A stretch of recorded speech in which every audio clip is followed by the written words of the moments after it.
if you're a handy person, they do say that owning a house lets you learn a lot of things. Like whether it's dealing with the plumbing situation, sometimes electrical work, maybe even the patching, painting, you name it. There's so many opportunities of learning. And that's kind of what I was doing as well. And especially in some cases, if you buy a house from someone else, you kind of look at what the previous owner did and use their example of what not to do. Yeah, if you remember the last reference I made in my last full episode, you would remember I mentioned having a sink that was like not working anymore. I had some difficulties with a plumber, so we just ended up fixing the stuff ourselves. And I knew that there was a bit of a blockage there, but it was like such a mess. Things had gone out of the way. It's, how do I put it? I guess you could just say, I have seen things that you people would not believe. You know what I'm saying? What a mess. Luckily, we were able to get it unclogged and get it all fixed up. And it took something as simple as cutting my own pipe to figure it out. Yeah, some of you are probably looking at me thinking, what the hell, you cut your pipe? It's actually simpler than you think it is. I guess I could give you a quick demonstration, because while it says the Cheese Cafe, I like to think that sometimes that I want people to walk away learning something new. So, this is 1.5 ABS piping. This type of piping is what you would usually see around your drains going into the sewer. 1.5 inches is a pretty standard diameter around your sinks, and possibly in the showers too. Sometimes you're going to see it at 2 inches of diameter. And then there's many ways you could cut this. Like, when you think cutting, you'll probably think a hacksaw. Because this thing could cut through plastic, and even it could cut some soft metals too. Yeah, I've actually had to use this for that too. Problem is, it doesn't give you a clean cut. So there's a tool that's out there that actually makes it pretty simple. Rigid makes this, which is available at Home Depot, and it's basically a pipe cutter for all 1.5-inch piping. So the way this works is you just see the length that you want to keep of piping, then you would just snap it on here like that, so it's gripped around the perimeter of this, and then just rotate it around. There. Cuts as easy as like cutting butter, except not as tasty as butter on toast. That stuff is awesome. So this is how it works. Just cut this for whatever you need, or open up your pipe, and then voila. And just in case you're wondering too, no, I'm not sponsored by Home Depot. Home Depot doesn't want to give me any money for this stuff. I just like this tool, and they're the only place that has it. Pretty handy. So yeah, learning a lot with this, especially too with plumbing codes.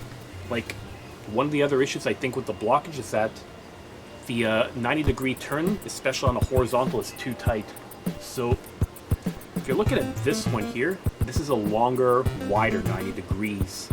This is what you need for a lot of your pipes if you're trying to drain water and waste, and especially if you do it on a horizontal. Because if it's one of those compact, tight ones, that would be kind of an easy place to get blockage, and that's just going to cause you problems.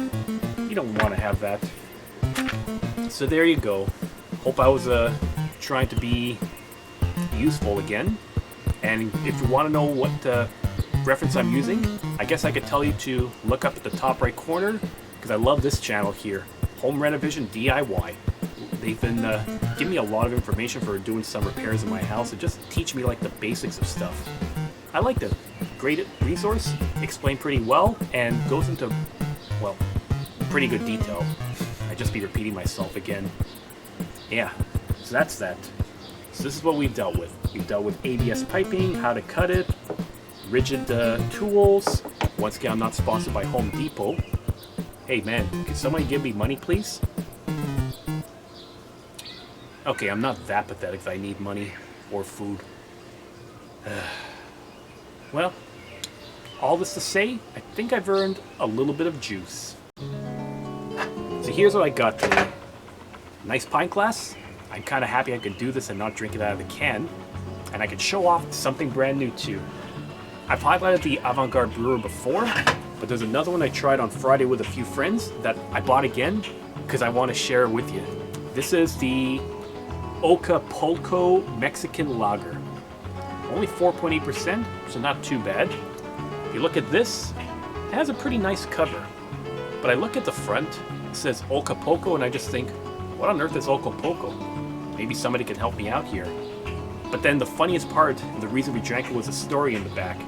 It says, in disbelief, Martin read the back of this can of Mexican lager for the third time, and then in quotation marks is the phrase, enjoy cold with friends under invigorating summer sun and in the warming comfort of group nudity. Group nudity, huh? Apparently when you drink Mexican beer or you go to Mexico to drink beer, the first thing that comes to mind is taking off your clothes in public. Because why not? Everyone loves nudity, right? Hardcore nudity! No, not that. I'm trying to keep this PG-13 at best. I don't want to get censored. Well, I guess now I can give a shot with this. Let's see what the Mexican lager is like as a standalone drink. And then I'm going to find out if this is going to make me want to have hardcore nudity around the house. What am I saying again? Let's just drink this.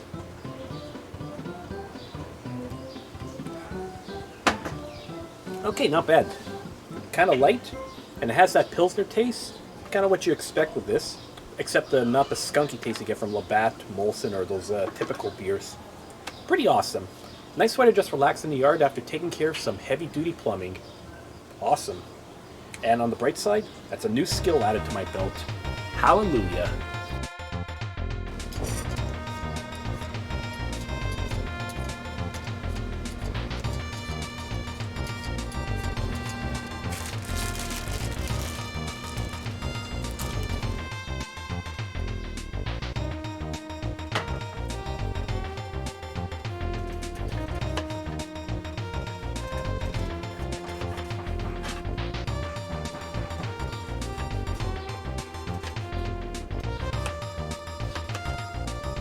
Now that we have our potatoes all sliced up and put aside, it's time to go on to our next step. I'm so tired about plumbing I forgot to mention what I'm making today. So today's recipe is going to be some beer battered fries. I made fries a couple of times in the past to varying recipes, but this is one I read about and I thought I want to showcase it again. My first experience with beer battered fries was actually at the Sir Winston Churchill pub complex downtown on Crescent. You know that area of downtown, Crescent Street. Every single building has a bar, so if you leave one bar, go across the street, you're going to end up at another one. They made it really well, and I thought, let's give this a shot. So my experiences with fries, making them at home, has always just been slicing them up, putting them in oil, salt, and pepper, but apparently if you want to batter these up, there is a little bit more to it than you would imagine. So first thing I would need to do is, well, for the potatoes, you have to peel them, slice them up into little matchsticks like this, and then keep them soaking in cold water. Why? I don't know. I just followed the recipe and just decided to do it.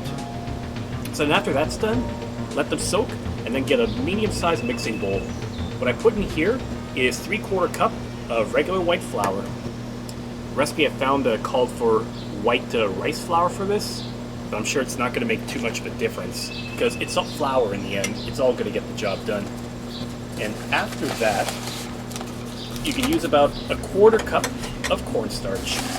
Oof. Cornstarch fumes. This stuff is really good for thickening your soups and for thickening sauces and creating gravies. In fact, any recipe that would say to use flour to thicken it up, you should probably replace it with cornstarch, because whatever you would use for a flour, like let's say it says thicken up with about 3 tablespoons of flour, cornstarch you could probably do in 1 tablespoon, so it's very effective. It looks like a heaping tablespoon, so let's get that in here. Scoop it in, and then I'm just going to mix that up too. And I'll try to clean this up as I go along as well, because we don't need everything over here. And then, the next thing I'm going to do is start adding a whole bunch of dry ingredients. So there's going to be 1 teaspoon of paprika. I've used this numerous times in recipes, and this is always like a good coloring agent. I don't think paprika has too much of a flavor, not to my knowledge, but hey, what can you do? Do that. Next I'm going to put 1 teaspoon of regular white salt. Doesn't matter what kind it is. If it's like table salt, coarse salt, sea salt, just something to get salt in here. There. Done with the teaspoon. Next I'm going to get my half teaspoon because I'm going to need to make a little bit of... I'm going to need some ground pepper. Just like that. And then after that is going to be some garlic and onion powder. Half a teaspoon each. Pretty basic, I'd have to say. Like, this is all stuff that I use regularly in my cooking, honestly, so I don't have to worry about it not having it in my pantry, because it's always going to be there. And if it's not there, it's because I'm almost out of stock. But I try to make sure I'm prepared normally when I do these recipes online. Alright, that's garlic. Now for the onion powder.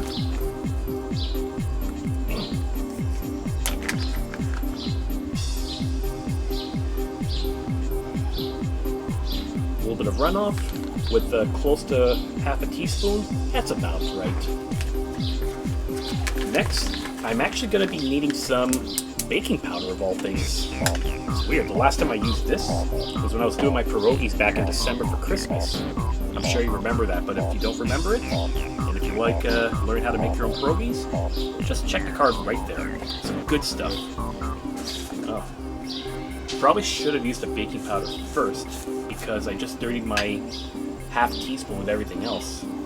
So I'm going to use my quarter teaspoon spoon. And I'm going to do this twice. Best way that I could get it done. There we are. Quarter teaspoon here. Then next I'm going to need, what's the next ingredient? A 1/8 teaspoon of cayenne pepper. That's a very precise amount. It's almost like if you're doing construction, and then they say that your length of your wrench has to be like 5/32 of an inch. Only in construction will you find these kind of measurements, and sometimes cooking. Now that's practically 1/8 of a teaspoon. Throw that in here. There we are. Now, I've got all my dry ingredients, so I'm going to be getting ready to get this all stirred up too.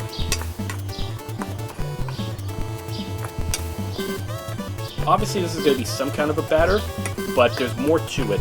This needs to be liquefied. And the way that you liquefy it is, obviously with some beer.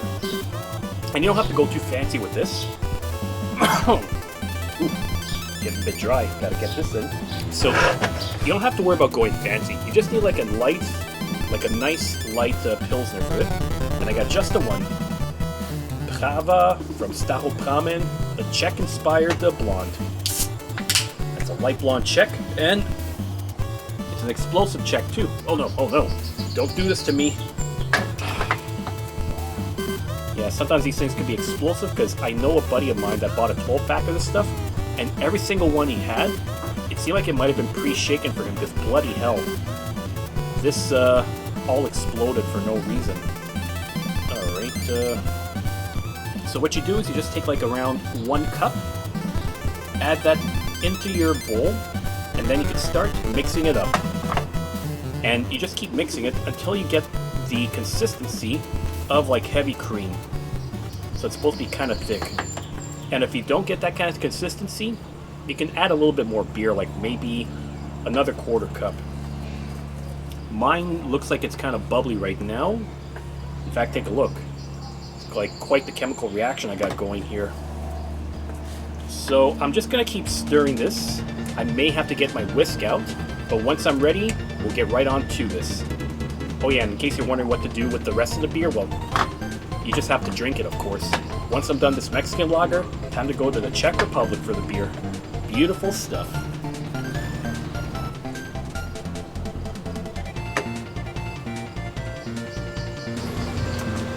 Okay, didn't need to get out the whisk. Most of it looks like it's kind of well stirred, maybe a few chunks left, but I think it's good as it's going to get for now. So here we go. This is the texture of heavy cream. So this is what you want it to be like when you're ready to batter your fries. Now, if you're going to be doing this indoors, you probably would need to have like a Dutch oven or some kind of a frying pan so that you can fill it up with a bit of oil and do this deep fried. if you're wondering what type of oil, typically, apparently you would be using like peanut oil or grapeseed oil. But because it's outdoors and I want to grill this, I'm going to do something else. I'm going to take some foil and try to double it up, and then I think I'm going to grill this. There, let's do that. Let's take out a few fries here. They would say you have to pat this down with towels to kind of dry it off, but you know what? I don't care. I think we're just going to try this as is, because it's still going to taste well. Then, once I'm done with that, we got a nice little pile here. Then I'm just going to administer a little bit. So I guess the idea with this is that you coat your potatoes with this, throw them into oil, and then it's going to brown and crisp up. So that's probably the key element to all of this. There. I'm actually kind of curious to see how this turns out now. So once that's done, we're just going to give it a nice good wrapping. Like that. And I'm going to keep this aside and then repeat for another batch of fries. I might be able to do like a good, I don't know, maybe 4, maybe 5 batches of this. We'll see how much I can fit. We'll keep doing this, and then eventually we'll get started on the fire.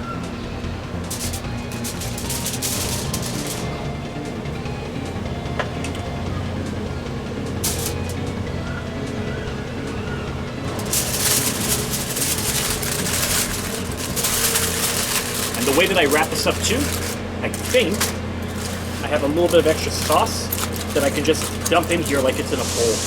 Lovely stuff. So just administer it until I have no more. Like that.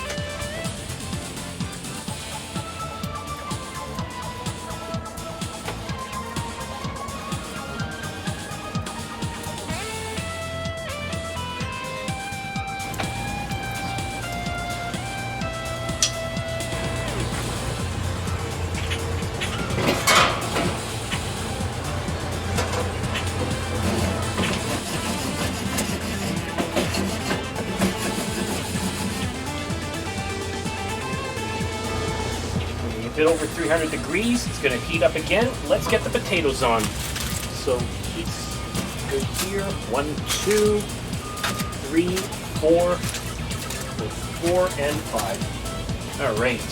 So I'm going to give this like at least a good half hour, maybe a little bit longer depending on how hot this thing gets. Because if it gets to 400, this should be quick and easy for me.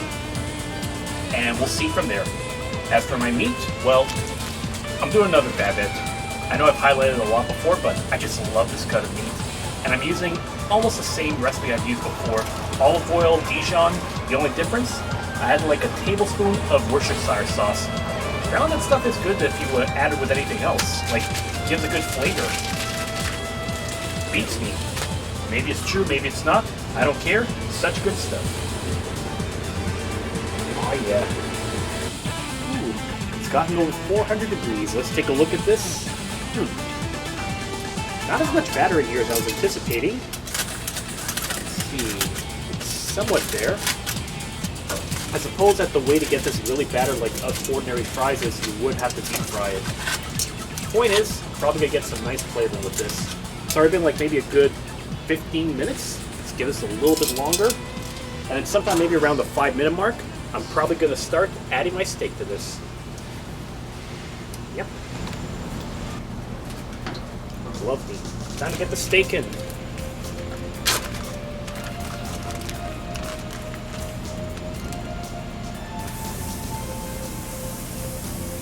And once again, I'm going to do this for like a good 15 minutes maximum. Just get a good char on each side. In fact, I might have enough meat for like 2 meals if I play my cards right. Whatever cards that might be. Not the Joker card.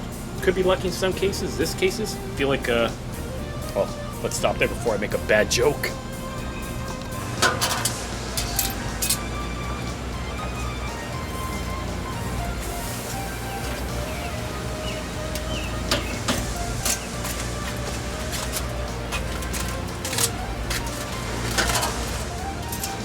Give this another flipping. Yep, steak's still looking good. Fries are also pretty good too. Got my servings all set up. So here's the thing. I'm just going to let this finish up over here. I'm going to take just one of these servings of fries for myself for tonight. The rest will be kept aside for later on, and then we'll be right back for the taste test. Now for the bavette. You already know that. Alright. So this is all ready to be ingested. And it turns out that my bavette has just shrunk just enough that it could be one full meal for me. And then I got a healthy serving of my potatoes. So I'm not even going to try the bavette because, like I said, you already know what that's like. Potatoes are what I'm most curious about. Let's see, is it a pass or is it a fail?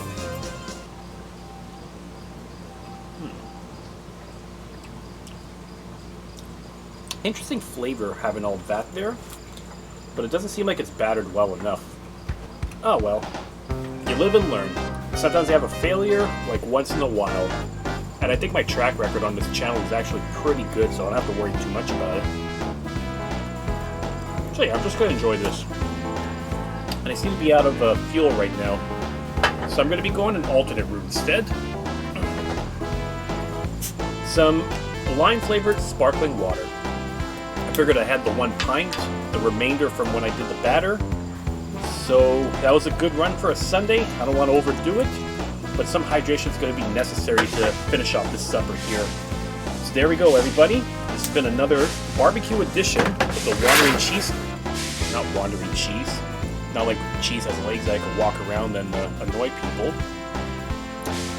This has been another grilling edition of the Wandering Ukie Cheese Cafe with a little bit of a DIY trick at the beginning. So thanks for watching again. If you like what you see, yep, you can hit that subscribe button below, leave a like and give this video a thumbs up. Leave me a comment if you ever want me to cover some kind of recipe in the future, and above all else, keep spreading the cheese and loving this.